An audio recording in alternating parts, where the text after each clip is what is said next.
Hello mga mahal kong viewers, mga katililing, saan man kayo sa ating mundo, North or South, East or West, Madam Orasyon at your service! Kung natagpuan mo ang videong ito, hindi ito aksidente. May isang bagay na nakatakdang makaabot sa iyo ngayon. Ito ay timeless reading na ibig sabihin ay hindi mahalaga kung kailan ka nanonood. Kung nandito ka ngayon, ang mensahe ay para sa iyo. I'm asking the universe for protection, clarity, honesty, and gentle guidance para sa sinumang nanonood sa videong ito. Okay, simulan na natin mga katililing. Kumusta ang lahat? Okay. So, nandito na naman tayo ngayon para malaman ang ating swerte. Okay. Tingnan natin kung ano ang mensahe ng universe.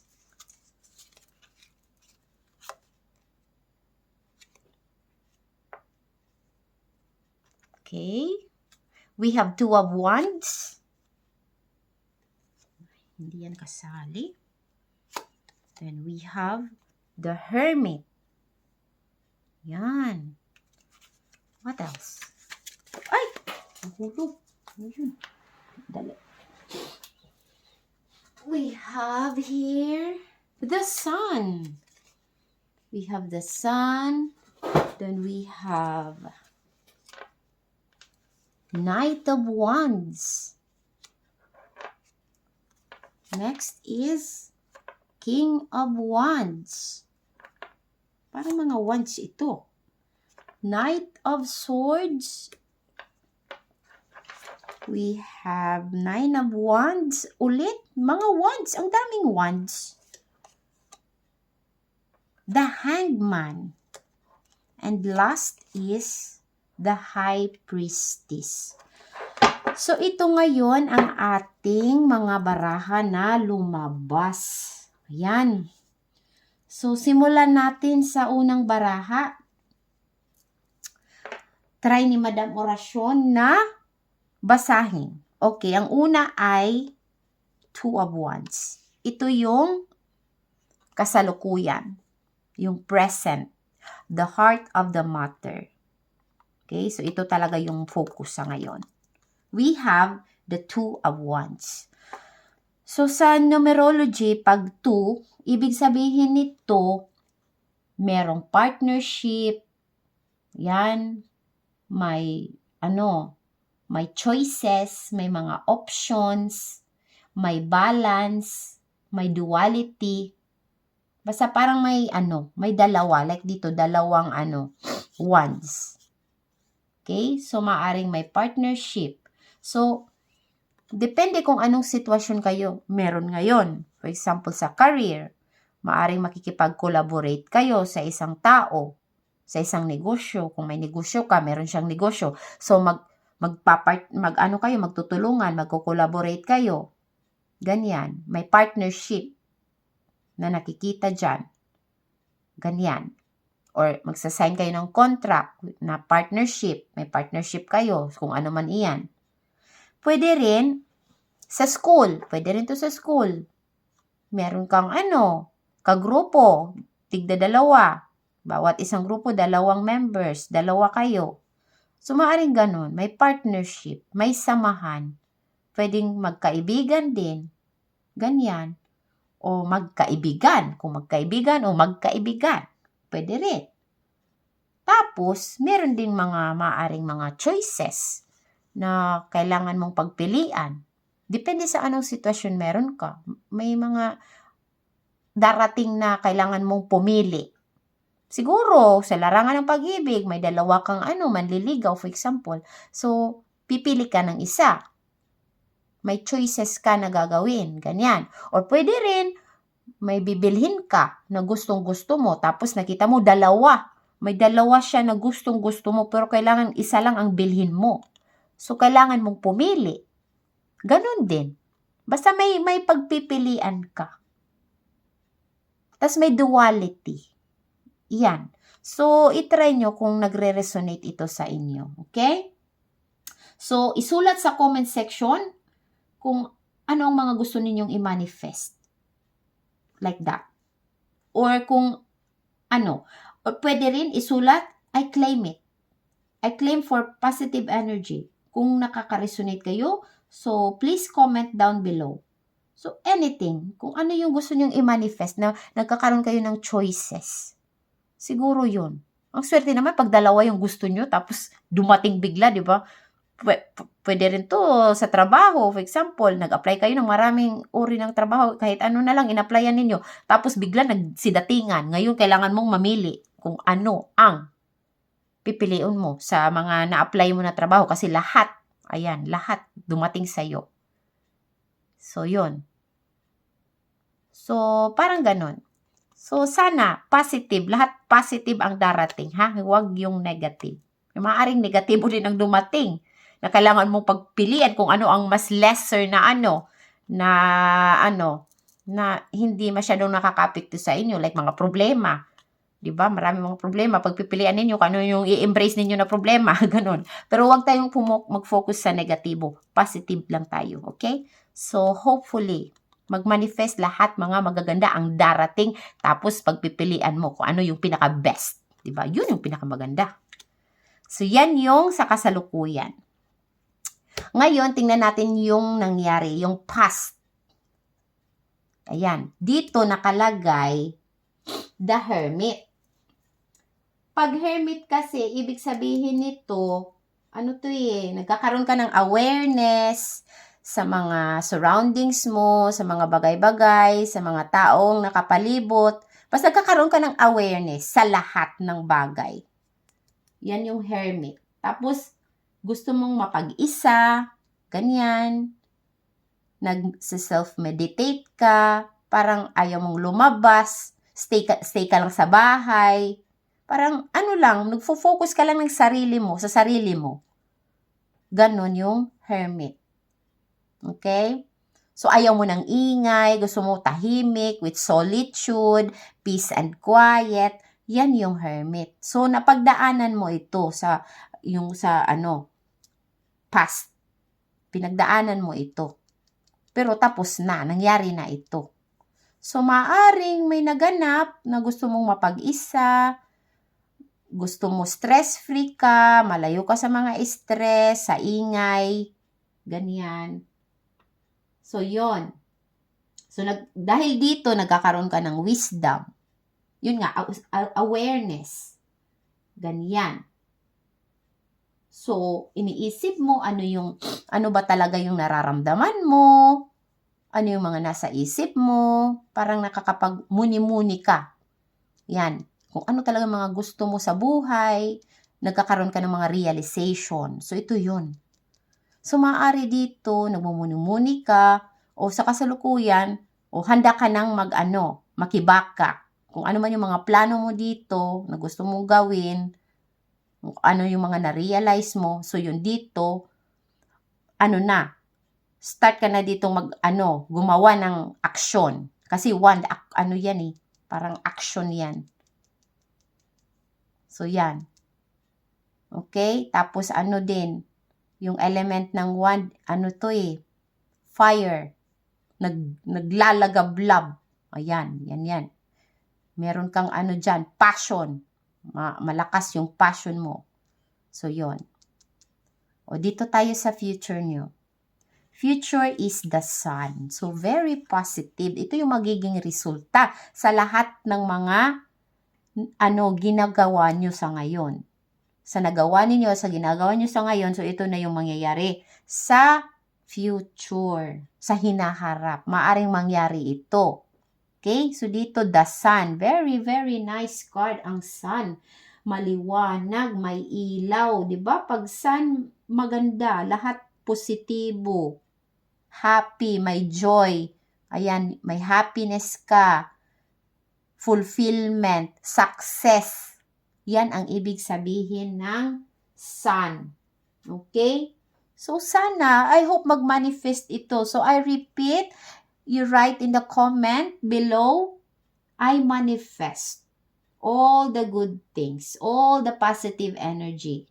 Yan, para dumating, para mag-manifest. Okay? Isulat sa comment. Yan. Then, I claim it. Yan. Okay? Then, meron din itong celebration. Siyempre, pag may success, may celebration. Magsi-celebrate. Maaring, for example, nakapagtapos sa school, nakapag-graduate, or nakahanap na ng stable job, ganun, or nagkaroon ng anak, nabuntis, basta lahat ng positibo. Ito yon. Anything na magagandang nangyayari sa buhay ninyo, yan. The Sun yan. Okay? Yan. Tsaka very strong yes ito. Hindi ito no na card. It's a very strong yes card, whatever it is. Okay? So may kasayahan, may enlightenment, basta lahat positive. Very good. Ang saya ko. Maganda yung resulta ng cards. Okay? Now, let's go to the fourth card. We have Knight of Wands. Knight of Wands, ito yung yung strength mo, yung lakas mo around, sa ngayon, sa kasalukuyan, you have Knight of Wands. Meaning nito, medyo may pagka-rebellious ka, or yung kilala mo, may pagka-rebellious na, basta kasi Knight, hindi to masyadong matanda kung sa tao. To siya, parang young adult. Kung may kakilala kang young adult na medyo rebellious, or ikaw ito, medyo a little bit rebellious, pero hindi naman masyado, kunti lang. A bit rebellious with with a lot of good ideas. Yan. With trust and power. So, yan yung ibig sabihin nito. Ng No, not this one. Knight pala ito, Knight. Kala ko page, sorry. Pag Knight kasi, to? Ulit. Kala ko page of Wands. Knight pala. Sorry, guys. Sorry mga katiling. Nalito si Madam Orasyon. Knight of Wands, ibig sabihin nito, very charismatic person. Okay? Yan. Very creative and loves adventure. Very adventurous. So, ito yon. Okay? You love adventure. Yan. Very charismatic. Very charming. Kasi charismatic nga charming. It could be you or kakilala mo. Yan. Pero, kailangan mo dito ng direction, Kailangan may direction para yung movement mo, correct, patungo sa tamang path. Kasi minsan yung kasi Knight, lang siya, pasulong lang siya lagi. Wala siyang pakialam sa direksyon na pupuntahan niya. Ganyan kasi yung Knight. Puro lang siya sulong. Go. Forward. Ganyan siya. Hindi siya takot. Ganyan. Basta go lang siya kung yung saan siya patungo. So, minsan nawawala siya sa direksyon. So, just be aware of that. Okay? So, wag masyadong confident. Kasi pag sobrang confident, nagiging negatibo at minsan, di ba? So, kailangan marunong magpreno din. Preno, kung minsan, hindi puro lang patakbo lang lagi na mabilis. So, preno ng konti. Okay? So, yan. Ito yung strength mo. So, i-apply mo to sa ngayon. Kung ano yung mga plano mong gawin dito sa kasalukuyan, ayan meron, busy ka kasi dito. So, i-apply mo ito para may confidence ka. Kung ano man ang mga plano mo, anong gagawin mo. Okay? Ayan. Basta marunong ka lang magpreno. Huwag dire-diretso. Preno, medyo. Okay? So, yun. Yung drive mo ngayon, malakas. Ito yun So, yun. Okay? What else? You are very passionate. Ganun din. So, what else? Basta movement. Yun nga. At saka more on ka ngayon? Action. Galaw. Ito yun. Okay? So, siguro, huwag lang action. Gamitin mo rin yung utak mo. Okay? Although yung ano talaga dito, yung strength mo talaga is yun, yung drive mo, yung action mo. Yan. May energy ka ngayon na gawin yung mga plano mo, kung ano man yan. Malakas yung ano mo ngayon. Katawan, kumbaga. Okay? So, dito tayo sa weakness mo naman. Sa weakness, King of Wands. Lahat mga wands. Okay. Ito yung weakness mo ngayon. Kung ang strength mo, Knight of Wands, yung weakness mo, King of Wands naman. Pag ano kasi, King of Wands, ito yung leader to eh. Leadership. Yan, who is bold. Charming din, pareho kasi to. Charming, creative, and confident. So, siguro, minsan, ito yung irony dito eh. Kasi dito confident ka. Dito hindi ka confident. So, nagdadalawa siguro. Ayan, dalawa siya. So, nalilito ka kung ano talaga yung mo. Yung ifa-follow mo. Kung magiging confident ka o hindi. Parang urong-sulong ka dito. Parang sumasayaw ka ng cha-cha. Di ba yung cha-cha? Nagfo-forward, then nagba-backward. Forward, backward, cha-cha-cha-cha. Yan, ganyan, nag-cha-cha-cha ka sa weakness, sa strength mo tsaka sa weakness mo. So, siguro mas maganda kung ano lang talaga, focus ka sa strength mo. Okay? Yan, huwag kang mag-cha-cha. Nagbubulrom. Okay? Basta lang, be confident. Kasi dito parang nawalan ka ng confidence. Parang feeling mo hindi mo kayang mag-lead. Ganyan, kasi ito leadership to eh. O nasa weakness mo kasi. So siguro natatakot ka sa feeling mo, baka hindi ko kaya. Baka mapalpak. Kung ano man mga negatibo, nag-overthink ka. So wag ha. Sayang, kasi ito yung i-apply mo. Meron kang passion dito. Okay? Yun nga lang, you need guidance. Kailangan mo ng direction dito. Okay? Pero, kaya mo. You are confident enough. Okay? Kung ano man yan yung mga gusto mong gawin, mga plano mo. Huwag kang matakot, ha? Kasi dito nag-overthink ka kasi, parang hindi ko kaya talaga. Baka hindi mag-successful yung gagawin ko. O dito kaya nga, you need collaboration, di ba? You need teamwork. Para hindi mo yan pasanin mag-isa kung ano man yan. Ha? Be confident kasi hindi ka nag-iisa. Meron kang kasagabay, may katulong ka dito. Diba? Two of Wands. Duality. Meron ka ditong partnership. So yan. I-apply mo yung kasalukuyan mo. Okay? Tsaka yung strength. Huwag yung weakness. Ha? Ito, alis.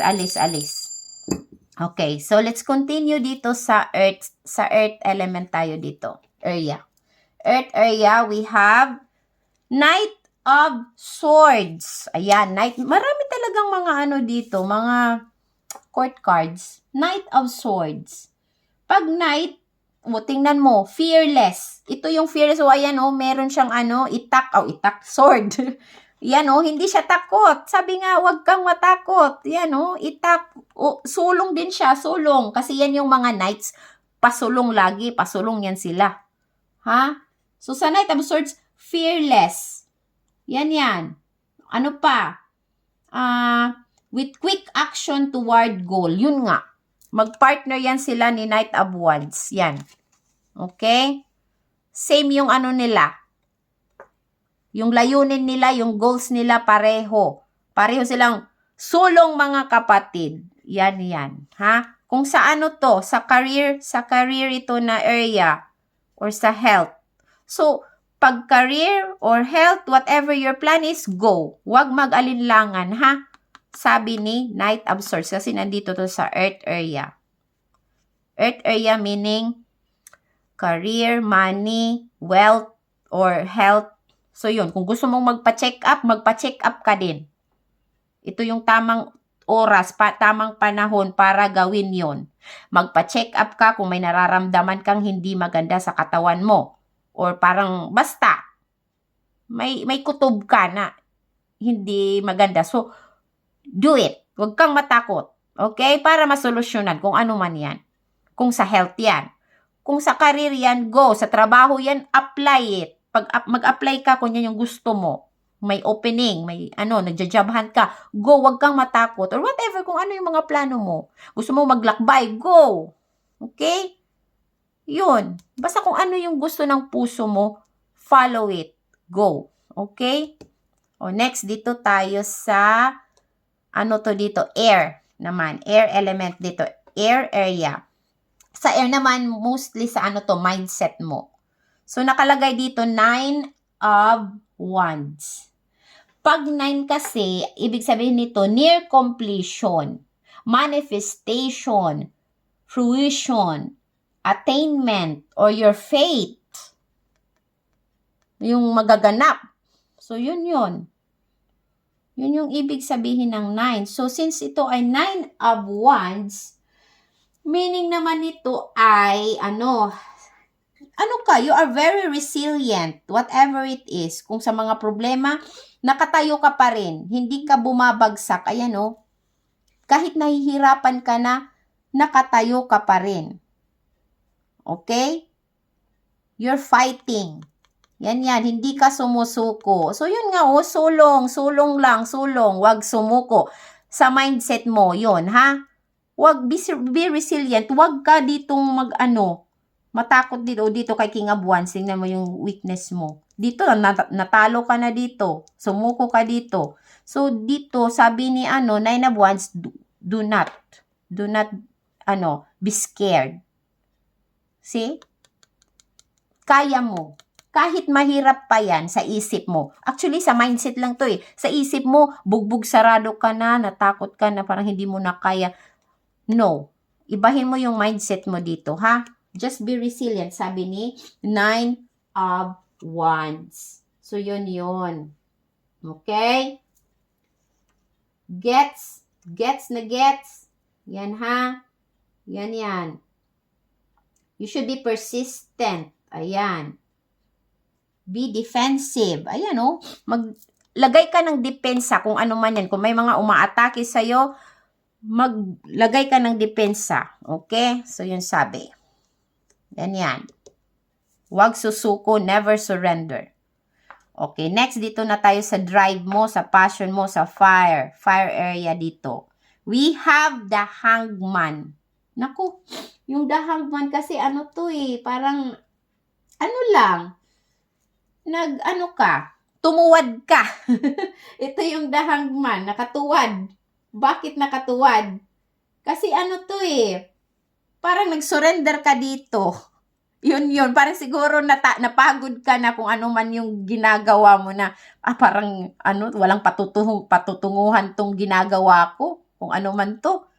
Let's say, nag-vlog ka, vlogger ka, yung YouTube channel mo, hindi hindi umangat-angat. So, yun, ka na. Nag-surrender ka na. Pero, at the same time, hindi ka naman nag-give up. Parang ka na lang, bahala na. Yun yung nasa isip mo. Siguro, minsan nagsusurrender ka na, nagsakripisyo ka. So, parang gusto mo na lang i-release lahat. Ayan. Or, pwede rin to, nag-change ka ng point of view mo. Ganyan. Pwede rin. Tapos, nagkaroon ka ng new perspective sa mga nag-iba yung perspective mo sa mga bagay-bagay. So, yan yun. The Hangman. So, maybe sometimes we need this one also. So, parang may pagka-similarities to sa Hermit. A little bit. The Hangman. So, parang na-stuck ka sa isang lugar o sa isang bagay. Na-stuck ka sa isang sitwasyon na hindi ka makagalaw. Yan yung the Hangman. Ayan. So, tinatry mong ibahin ang perspective mo sa isang bagay. So, para hindi ka masyadong maging negatibo. So, parang hinayaan mo na lang. Let it be. Kumbaga. So, yun. Then, the last card, we have the High Priestess. Dito naman, ito yung ano ba dito? Ito yung relationships. Kasi water element dito, water area. This means relationships, feelings. So, nakalagay dito the High Priestess. So, meaning malakas yung intuition mo. Ayan. Tapos, alam mo na yung hidden truth. You have wisdom. You're listening to your inner voice. Or pwede rin maaari tong malakas yung instinct mo or mayroong mamimit ka na isang teacher or someone na magtuturo sa'yo ng isang bagay na importante. O maaaring ikaw ito na nagtuturo sa isang tao, nagbibigay ng advice, pwede rin. Or ibang tao na magbibigay sa iyo ng advice. So, yun. The High Priestess. Okay? So, ito yung energy ninyo sa ngayon. Now, let's continue. Additional message from the universe. Let's see. We have here, the most important thing is to enjoy your life. So, yan yung mensahe ni universe sa inyo sa ngayon. So, mag-enjoy lang. Huwag masyadong seryoso sa buhay. Okay? Huwag masyadong mag-focus sa mga mga problema o sa mga goals ninyo na masyado kayong seryoso. Kailangan na may enjoyment din. You enjoy. Kasi isa lang yung buhay natin. Kailan pa tayo mag-i-enjoy kung matanda na tayo or mahina na ang katawan? Or malapit nang matigibam. So, yon. Kailangan ngayon, enjoy. Focus that one. Okay? I repeat, the most important thing is to enjoy your life. Mag-relax kayo, you take a break kung kailangan. Huwag masyadong trabaho ng trabaho. Okay? Make good memories. Yun ang importante.